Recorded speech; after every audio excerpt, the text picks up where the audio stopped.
কেউ 10 মিনিট আগে, কেউ আধ ঘন্টা আগে, কেউ 40 মিনিট আগে, কেউ 15 মিনিট আগে ইফতারিকে সামনে নিয়ে বসে থাকে।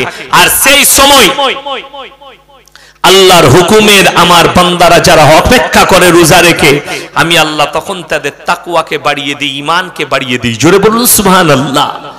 কিন্তু একটা বেরোজগার যদি আমার পাশে বসে, তার মনটা খালি বলবে আজানটা দিচ্ছে না, দিলেই খেয়ে দিয়ে পালিয়ে যেতাম। ঠিক বলছি না ভুল বলছি? সে খালি মনে মনে ভাববে কখন আজানটা দিবে, মুয়াজ্জিন সালা হারামি এখনো দিচ্ছে না, টাইম হয়নি, খালি টাইম দেখবে, মানে খেয়ে দিয়েই পালাবো। তার তাকওয়া বাড়বে না বাড়বে না?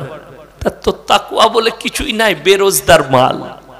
আর আমাদের দেশে অনেকজন আছে মুসলমান, সারাদিন খেয়েছে, হারাম করে রোজা রাখেনি, কিন্তু ইফতারি পার্টি হচ্ছে হযরত টুপি লাগিয়ে উজু করে গিয়ে বসেছে। তার মতো আল্লামাতুদ দাহারার পৃথিবীতে নেই। লোকে দেখে বলছে শালা ওই সব থেকে বড় রোজদার, ও সারাদিন বিড়ি টেনেছে আর খেয়েছে, দিয়ে ইফতারিতে বসেছে। এদিকে আল্লাহ আলাদা কেলানি দিবে কবরে, মার খাবে মালকোটা। ধোঁকা, প্রতারণা। কোরআনে আছে ফাইন কানা লাকুম কাইদুন ফাকিদুন, তোমরা যত কায়দা চালাবে চালিয়ে লাও, কিন্তু আমার আল্লাহর কাছে কোনো কায়দা চলবে না। দুনিয়াতে চালাও, কি কায়দা চালাবে? সব পারবে চালাতে। ইয়াসিনের কলার ধরবে, আমাকে বলবে এই এরকম কথা বলবি না, সব বলতে পারবে। আল্লাহর কসম করে বলে যাচ্ছি, যারা নিজেদিকে শক্তিশালী ভাবছেন, যাদের কাছে পাওয়ার আছে, পলিটিক্সের পাওয়ার, শক্তি, লাঠির চোর, বলের চোর, বোমার চোর, মিসাইলের চোর, আল্লাহর কসম তোমার থেকে বড় জোলারো নেতা পৃথিবীতে এসছে, তার নাম ফেরাউন। আল্লাহ তার নিচুরে রস বার করে দিয়েছে, তা তুই নিজের কথা ভাব, তোর কি করতে পারে? ওই জন্য মারদানগি দেখিও না। পৃথিবীর যতগুলো রাজা বাদশা আছে, ভ্লাদিমির পুতিন, রাশিয়ার প্রেসিডেন্ট, সুপার পাওয়ার আমেরিকা, আমেরিকার কাছে আছে 4500 পরমাণু বোমা, রাশিয়ার কাছে আছে 5300 পরমাণু বোমা। এই দুটো দেশ হচ্ছে পৃথিবীর সুপার পাওয়ার দেশ।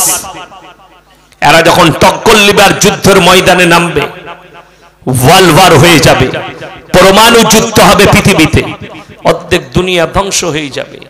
এদের মতো পাওয়ারফুল নেতা, আল্লাহর কসম করে বলছি, এই যে পাওয়ার দেখাচ্ছে, মিলিটারি, প্রশাসন, বোমা, গোলা বারুদ, পরমাণু, পান্ডুবি সব ফেলুয়ার হয়ে যাবে এক জায়গায়।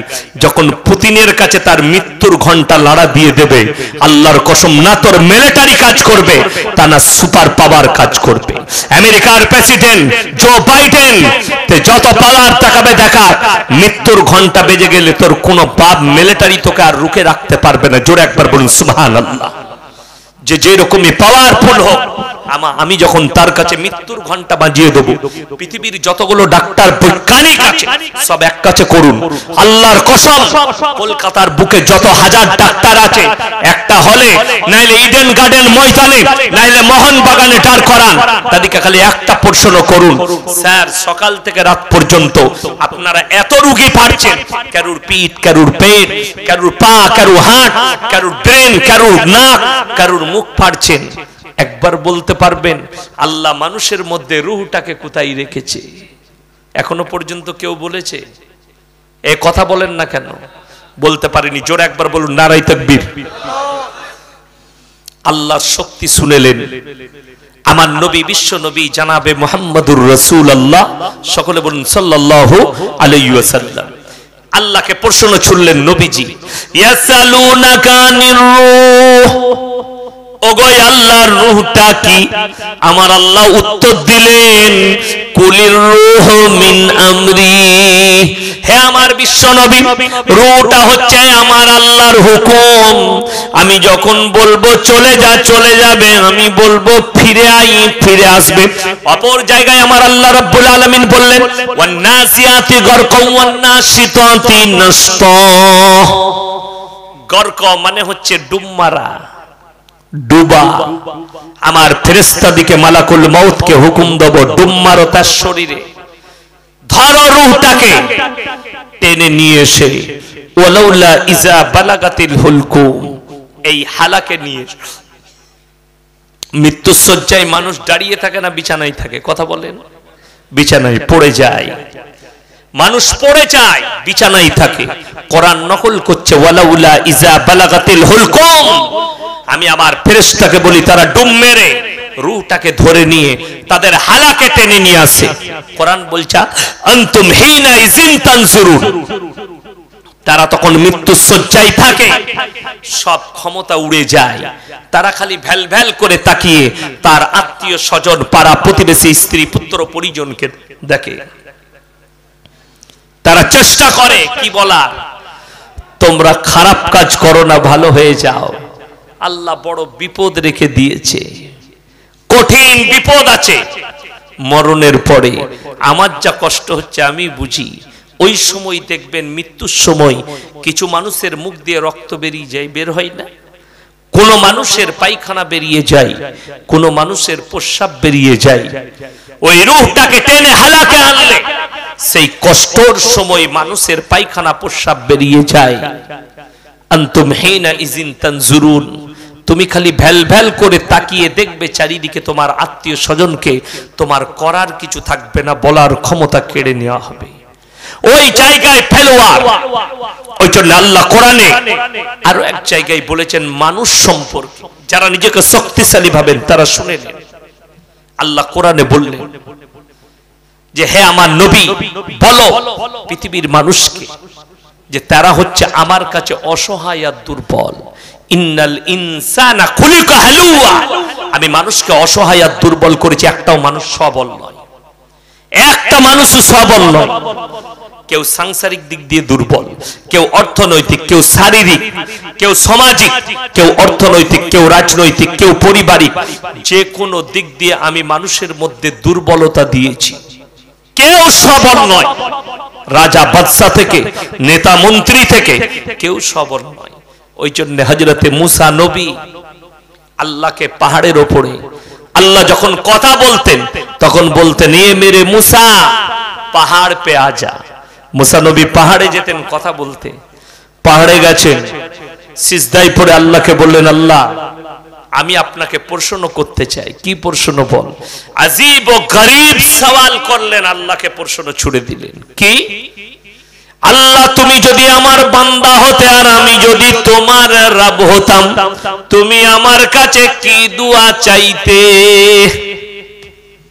তুমি আমার কাছে কি দোয়া চাইতে? পৃথিবীতে সবথেকে দামি নিয়ামত আল্লাহ যেটা দিয়েছে, আল্লাহ উত্তর দিলেন হে আমার মুসা তুমি যদি আমার রব হতে আর আমি যদি তোমার বান্দা হতাম, তোমার কাছে একটা দোয়া চাইতাম, তন্দুরুস্তির দোয়া, সুস্থতার দোয়া, যেন আমি মৃত্যুকাল পর্যন্ত সুস্থ আর তন্দুরুস্ত থাকি। মানুষ দেখবেন খাবার খায়, গ্যাস হয়ে গেলে আর কিছু খেতে মন যায়? কথা বলেন, খেতে মন যাবে না, খাওয়া শেষ।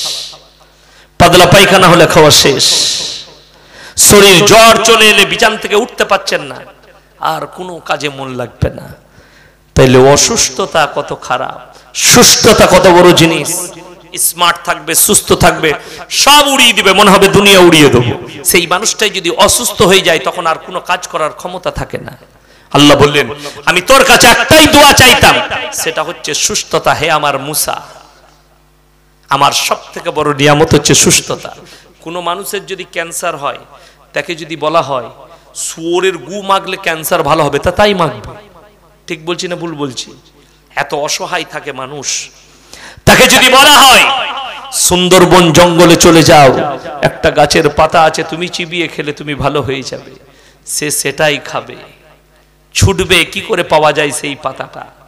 অমুক জায়গায় অমুক মলবির কাছে চলে যাও, সে ওষুধ দিলে ভালো হয়ে যাবে, সে সেইখানেই ছুটে যাবে। মানুষ এত অসহায় হয়ে যায়। ওই জন্য আল্লাহ বললেন ইন্নাল ইনসানা খুলিকা হালুয়া, আমি মানুষকে অসহায় আর দুর্বল সৃষ্টি করেছি, একটাও মানুষ আমার কাছে সবল নয়। আল্লাহ সবল করেননি। কিয়ামতের আলামতগুলো আপনাকে বলে দিই। কিয়ামতের আলামত হচ্ছে আজকে আপনি চোখে দেখতে পাচ্ছেন, আমরা দেখতে পাচ্ছি, কিন্তু প্রতিবাদ করার কেউ নেই। আমরা বলতে পারি না, কিন্তু আমি প্রকাশ্যে আজকে বলে যাচ্ছি, আমার নবীজি সাল্লাল্লাহু আলাইহি সাল্লাম যে আলামত বলেছেন তার মধ্যে মারাত্মক একটা আলামত হচ্ছে, তোমরা বুঝতে পারবে কিয়ামত কাছে এসেছে তখন যখন ছোট লোক চামার অশিক্ষিতরা দেশ চালাবে আর শিক্ষিত মানুষেরা বসে চুপচাপ দাঁড়িয়ে দেখবে। এটা কিয়ামতের আলামত। তার একটা প্রুফ দিই, বাংলাদেশে এই বছরে দেখলাম একটা খ্যাপা আছে হিরো আলম, গান করে, সে নাকি ভোটে দাঁড়িয়েছে। কথাটা বুঝতে পারেননি? ভোটে দাঁড়িয়েছে। সে আমাকে একজন বলেছে তাকে আল্লাহ ওই রকমই সৃষ্টি করেছে, কিন্তু আপনার জানা দরকার যে যেরকমই থাকুক। আচ্ছা আপনি বলুন, একটা সুদখোর তো সমাজের মানুষ, ঠিক কিনা? তাকে আপনারা মসজিদের মোতাল্লি করে দিবেন? কথা বলে না, করা যাবে? একটা মৌলবি যদি হারাম কাজ করে তাকে ইমাম রাখবেন? ইমাম রাখবেন না। কেন? বেঁচে রাখতে হবে, হারাম হালাল আছে কিনা দেখে রাখতে হবে।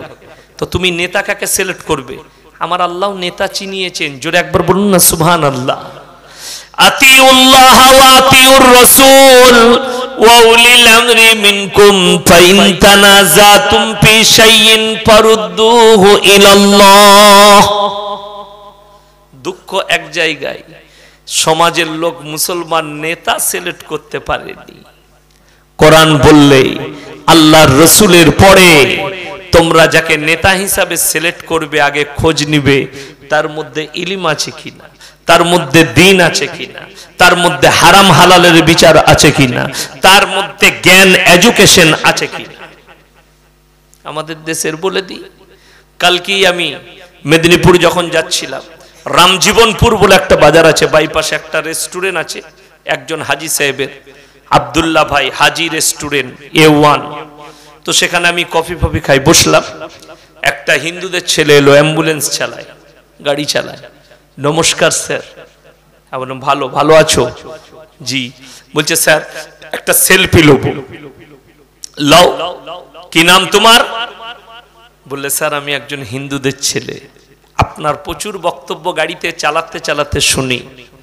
আমি কতদূর পড়াশোনা করেছো? স্যার আমি MA পাস। গাড়ি চালায়, গরিবের ছেলে, চাকরি পাইনি। কি বুঝলেন? এমন অসুবিধা নেই। আমাদের দেশের যিনি, দেশের ভারতের যিনি শিক্ষামন্ত্রী তিনি 8 পাস, স্মৃতি ইরানি জি। কথাটা বুঝতে পারেন? স্মৃতি ইরানি হচ্ছেন আমাদের দেশের, গুজরাটের একজন নায়িকা ছিলেন, এখন তিনি শিক্ষামন্ত্রী। যদি দেশের শিক্ষামন্ত্রী 8 পাস হয় তাহলে MA পাস ছেলেদিকে গোয়ালি কাটতে হবে আর গরুই চড়াতে হবে। বড় কষ্ট লাগে। কারা চাকরি পাবে? 8 এর নিচে যারা 7 হবে, 5 হবে, 6 হবে, চুরি করে নিবে। ওই জন্য আমি পরশু বলেছি মুর্শিদাবাদে, যারা চাকরিজীবী জামাই দেখে বিটির বিয়ে দিয়েছিল তারা রেডি হও ইন্দুর মারা 20 নিয়ে। 911 জন গেছে, এরপরে 618 জন যাবে, তো রেডি হও। যারা চাকরিজীবী জামাই দেখে লোভ করে বিয়ে দিয়েছিল বিটি। ভাই বড় কষ্ট লাগে বলতে, মুসলমান যদি ইমানের উপরে টিকে না, টাকা দেখবে না, ইমান দেখবে, ঠিক কিনা? কথাটা বুঝতে পারেননি? তুমি মসজিদের মোতাল্লি দেখলে রাখলে, টাকাওয়ালা দেখো না, সে যদি সুদখোর হয়ে কোটি টাকার মালিক হয় সেও যোগ্যতা রাখে না। আপনাকে আগে জানতে হবে ইসলামের শর্তগুলো কি কি আছে মোতাল্লি হবার জন্য, মসজিদ কমিটিতে থাকার জন্য শর্ত কি কি লাগবে, উলামাদের শরণাপন্ন হন। শরীয়তে কি কি হিসেব আছে, কোন কোন লোক তার কি আখলাক থাকলে তবে মসজিদ কমিটিতে থাকতে পাবে। আমাদের দেশে চোর যদি পয়সা করে বড় লোক হয়ে যায়, চোরও মোতাল্লি হতে পারে। সুদ খেয়ে বড় লোক হয়েছে, তাকে মোতাল্লি করে দেয় যেহেতু টাকা আছে। এটার আমি উদাহরণ দিয়েছি। সমাজ কতটা নিচে নেমেছে আমি বলে দিই আপনাকে। আমি কালকে একটা ঘড়ি পরে গিয়েছিলাম, জিজ্ঞেস করলাম ছেলেদিকে, আচ্ছা বাবুরা বলো তো আমার ঘড়িটার দাম কত? একজন বললে হুজুর 3000, একজন বললে 2600, একজন বললে 1200, একজন বললে 600। কেন? ইয়াসিন সাহেবের হাতে আছে মানে ব্র্যান্ড। আমি বললাম ঘড়িটার দাম মাত্র 120 টাকা। কত বললাম? সত্য কথা, 120 টাকা দাম ঘড়িটা। কেন? তার মনে হলো যে ঘড়িটার দাম 3000, ইয়াসিন সাহেবের হাতে আছে। আপনাকে উদাহরণ দিচ্ছি, শেষকালে কোথায় গিয়ে লাগবে বুঝতে পারবেন। একটা ছেলে যদি আপনাদের পাড়ার গরিবের ছেলে ছিঁড়া প্যান্ট পরে যায়, 10টা লোক দেখে বলবে, যাদের পয়সা আছে তারা বলবে ও গরিব মানুষের ছেলে, পয়সা করি নাই, ঠিক কি না? কথা বলেন। ছিঁড়া প্যান্ট পরে গেলে ওটা গরিবের ছেলে, পয়সা নেই। ওই ছিঁড়া প্যান্টটাই কালকে শাহরুখ খানকে পরিয়ে দেন, বলবে দারুণ ডিজাইন বে, মারাত্মক লাগছে ওই প্যান্টটা। কেন? শাহরুখ খান একটা ব্র্যান্ড লোক, তার পন্দেতে ওই ছিঁড়া প্যান্ট চাপিয়ে দিলে ভালো হয়ে যাবে। ওই ছিঁড়া প্যান্টটাই গরিবের ছেলে পরলে ওটা কুমা হয়ে গেল। সমাজের অবস্থাটা শুনেলেন। একটা ইমানদার লোক মাঠে খাটে রিস্কা চালায়, জীবনে হারাম খাই না, হালাল পথে থাকে, সেই লোকটার মূল্য আমাদের সমাজে থাকে না। সুদ খেয়ে লোকের পয়সা মেরে বড় লোক হয়, তাকে আমাদের মতো মৌলবীরা চেয়ার ছেড়ে দিয়ে বসুন। কেন? আমার মাদ্রাসায় 1 লাখ টাকা দান করবে। এটাই পরিবর্তন হয়েছে, এটাই কিয়ামতের আলামত। মুমিনদের স্থান থাকবে না, বেঈমান কাফেররা টাকা করে নিলে তারা স্থান পাবে। ওই জন্য কিয়ামতের আলামতের মধ্যে একটা বড় আলামত শুনেলেন, বড় বড় ইমারত বাড়ি তৈরি হবে, বড় বড় এসি वाला মসজিদ হবে, বড় বড় মাদ্রাসা হবে, ইমানদার খুঁজে পাওয়া মুশকিল হবে। কিয়ামতের পূর্বে এটা কিয়ামতের আলামত। আপনাদেরকে বলে চাই, চোখে দেখতে পাবেন। রাস্তাঘাটে কুকুরের মতো জিনা করবে ছেলে মেয়ে, আপনি রুখতে পারবেন না। কটা জলসা করবেন? আমাদের জলসার থেকে বেশি বেঈমান কাফেরের তীর চলছে। তীরগুলো বলে দিই, 1 জানুয়ারি মুসলমানদের ছেলেরা আপনাদের পালন করে না করে না? ইমানদারির সঙ্গে বলবেন করে। ফিস্টির হাঁড়ি যা রান্না করে করে, তার সঙ্গে আসল জিনিস যেটা থাকে সেটা হচ্ছে বোতল। কথাটা বুঝতে পারেননি? বোতলটা মাস্ট হয়ে গেছে। একজন, যতগুলো মুসলিম ভাই বসেছেন হাত তুলে বলুন তো, কে জানেন না মদ খাওয়া হারাম? হাত তুলে। সবাই জানে। যে খাচ্ছে সে হারামখোর জানে মদ খাওয়া পাপ। যে গাঁজা খাচ্ছে সেও জানে গাঁজা খাওয়া পাপ। যে হিরোইনের নেশা করছে সেও জানে হিরোইন খাওয়া পাপ। দেখুন আপনাদের মুখ থেকে উত্তর বার করলো ইমাম সাহেব, আপনি তো মাশাআল্লাহ। দেখুন ইমাম সাহেবের দাড়ি দেখুন, সুন্নতি চুল। ইনার দাড়ি দেখে লোভ লাগছে, আল্লাহ আমাকে সব দিয়েছে, দাড়ি দেয়নি। কি বুঝলেন? আমার কথা যাদেরকে জ্বালা লাগে তারা ফেসবুকে কি কমেন্ট করে জানেন? ইউটিউবাররা জানে। এ মালের দাড়ি নাই আর জলসা শোনা যাবে না। আমি বললাম বে, আমার দাড়ি না থাকলে এসব হুজুররা আমাকে স্টেজে বসতে দিত? এরা তো জুতো মেরে নামাতো, আমি দাড়ি চাচা মাল হলে। আমি আমার লাইফে হাত লাগাইনি, আল্লাহ আমাকে সব দিয়েছে, দাড়ি দেয়নি। আমি কি করব? তোদের কাছে চাপান আর ওষুধ থাকলে আমাকে পাঠা, যদি বেরিয়ে যাই তা দেখবো। বড় কষ্ট লাগে আমার ভাই। এই হুজুর, এই ইমাম সাহেব ভাই, ইনি যদি কালকে দাড়িগুলো চেঁচে ইমামতি করে, এর পেছনে নামাজ পড়বেন? আপনারা হাত তুলে বলুন তাড়াতাড়ি, পড়বেন কি পড়বেন না? পড়বেন না। ইমাম রাখবেন? রাখবেন না। কত সুন্দর ফতোয়া, উত্তর আপনাদের কাছে। ইমাম সাহেব দাড়ি চেঁচে নামাজ পড়ালে তার পেছনে নামাজ পড়বেন না। তুই হারাম করে ইমামের পেছনে কি করে পড়িস বে দাড়ি চেঁচে? কথাটা বুঝতে পারেননি? ইমামের জন্য হারাম আর তোমার জন্য হালাল। ফতোয়াটা কোন মৌলবি দিয়েছে? সেই মৌলবিটাকে নিয়ে এসো, তার জুতোর মালা পরবো, সে যদি খালি বলে দেয় যে হালাল। আমার ভাই, বুকে হাত দিয়ে বলুন, ইমামের জন্য আল্লাহ যেটা হালাল করেছে সেটা তোমার জন্যও হালাল, ইমামের জন্য যেটা হারাম সেটা তোমার জন্যও হারাম। আমার নবীজি সাল্লাল্লাহু আলাইহি সাল্লামের উপরে যতগুলো আখলাক বাড়তিয়েছে সেটা সকলের উপরে বাড়তিয়েছে না বাড়তায়নি? বাড়তিয়েছে। কিন্তু আপনি বলছেন মৌলবি দাড়ি চাচতে পাবে না, কিন্তু আপনি পাবেন। আমাদের মতো মৌলবি যদি বিড়ি খায়